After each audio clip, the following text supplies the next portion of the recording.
Happy birthday মহারাজ।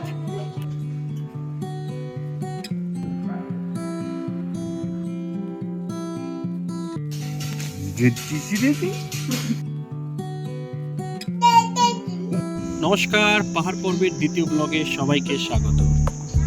কালকে আমরা এতটাই টায়ার্ড ছিলাম যে হোটেলে চেকিং করে রুম থেকে বেরোনোর এনার্জিই ছিল না। আজকের দিনটা কিন্তু আমাদের কাছে খুবই স্পেশাল। সকাল সকাল ঘুম থেকে উঠে স্নান সেরে চলে এসেছি মহাকাল মন্দিরে পুজো দিতে। খুব সুন্দর পুজো দিলাম। আমাদের বিবাহবার্ষিকী ও মহারাজের প্রথম জন্মদিন উপলক্ষে মন্দির কর্তৃপক্ষ উত্তরীয় পরিয়ে আমাদের উষ্ণ অভ্যর্থনা জানালো। মহারাজ তো উত্তরীয় পরিয়ে দারুণ খুশি, স্বাভাবিকভাবে আমরাও। মন্দির থেকে ফিরে এবার আমাদের রুম ট্যুরটা সেরে নেবার পালা। কটা দিনের জন্য এখানেই ঘাঁটি গেড়েছি বলে কথা।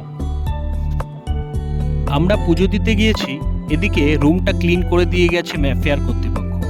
একেই বলে প্রকৃত পরিষেবা।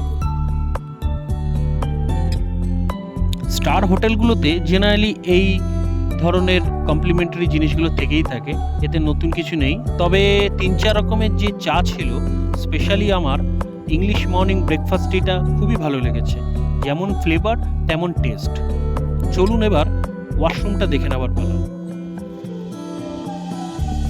বিগ সাইজের ওয়াশরুম, আমাদের প্রতিদিনের প্রয়োজন মতো সব কিছুই আছে অতিরিক্ত পরিমাণে।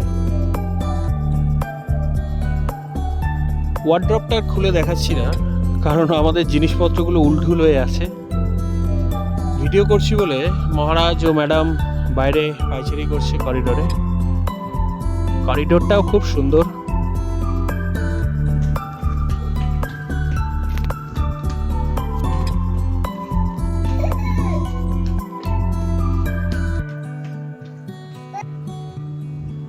মহারাজ বেশ ফুরফুরে মেজাজে সারা ঘর ঘুরে বেড়াচ্ছে।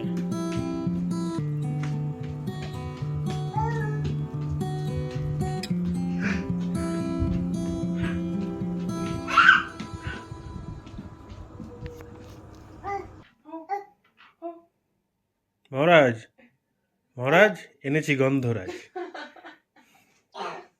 গন্ধরাজ এনেছি। রুমে থাকতে আর মন চাইছে না। হোটেলটা ঘুরে মেলে গিয়ে বসবো।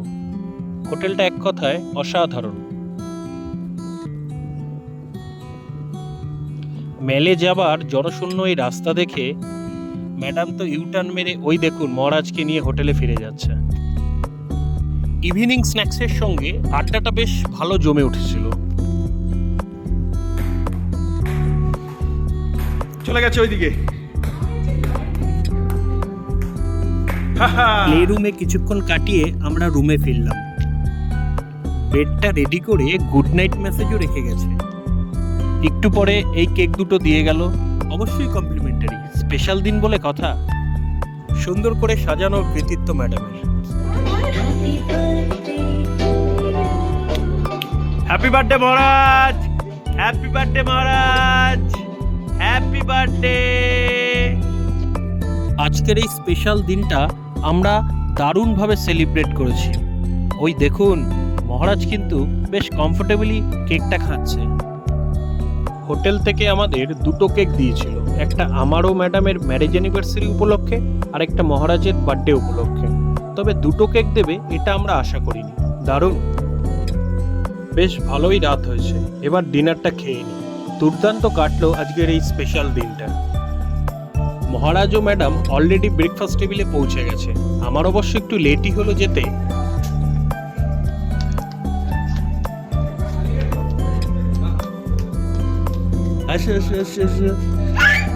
বাবা মজা হচ্ছে।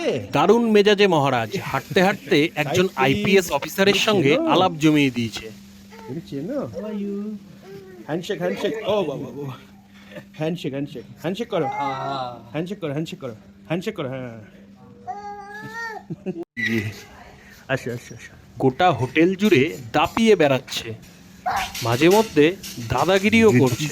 এই দেখুন নমুনা। বাবা ভয় পেয়ে যাবে সব।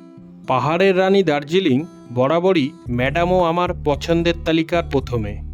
এই দৃশ্য রাজ ইভিল ডেড মুভির সিনের কথা মনে পড়ে যায়। এখানে লেপার্ড আছে শুনেছি, তাই বেশি সময় কাটালাম না। জায়গাটা লেপচা জগৎ।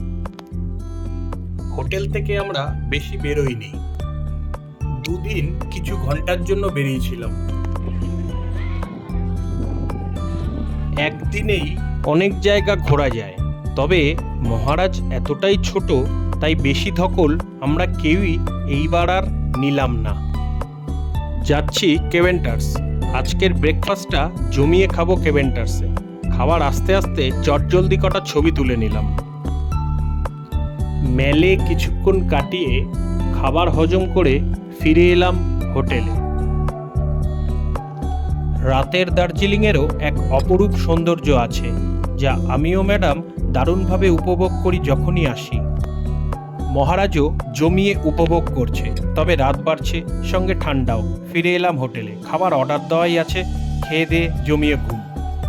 ঝকঝকে সকালে কাঞ্চনজঙ্ঘা দর্শন দার্জিলিং ভ্রমণের স্বাদ পূরণ করে দেয়। এই ছবিগুলো আমাদের বড্ড প্রিয়। ওই দেখুন, ওইদিকে মহারাজ আলাপ জমিয়ে দিয়েছে। কখনো নাচছে, কখনো রিল্যাক্স করছে, কখনো জোর করে ধরে এনে ছবি তোলাতে হচ্ছে।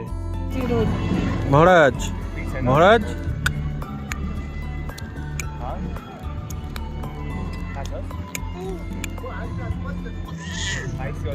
এরকম করো মহারাজ। এই যে ব্লগটা এখানেই শেষ করছি। শেষ পর্ব খুব তাড়াতাড়ি আসছে। পাশে থাকবেন, সবাই ভালো থাকবেন এবং অবশ্যই সুস্থ থাকবেন। ধন্যবাদ।